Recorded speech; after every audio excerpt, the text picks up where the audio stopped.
You walk up to your fridge and get a glass of cold filtered water. You assume it's pure, that the filter has stripped out everything bad. But when it comes to one of the most debated additives in our water, fluoride, is that filter really doing the job? The answer might surprise you.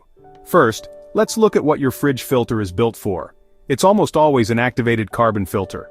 Its main job is to improve the taste and smell of your tap water. It's fantastic at grabbing larger contaminants like chlorine, sediment, and certain volatile organic compounds, or VOCs.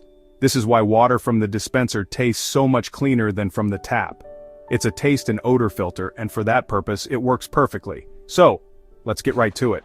Does that standard carbon filter remove fluoride? The answer is a simple no. Fluoride is a dissolved mineral, and the pores in a carbon filter just aren't fine enough to capture it. The water flows right through and the fluoride flows with it.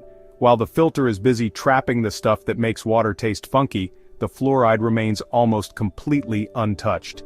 If your specific goal is to reduce fluoride, your refrigerator's filter isn't the right tool for the job. To actually remove fluoride, you have to look beyond your fridge. The most effective technology is reverse osmosis, often called RO. These systems use an extremely fine membrane to force water through, leaving fluoride and other dissolved solids behind. Other technologies include activated alumina and bone char filters, which are specifically designed to capture fluoride ions. These are specialized systems, usually installed under the sink or for the whole house, and are far more powerful than the simple filter in your appliance.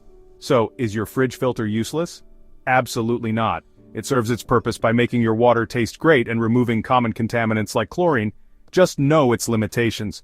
Think of it as a fantastic filter for improving taste, but if removing fluoride is your priority, you will need to invest in a dedicated system designed for that specific task.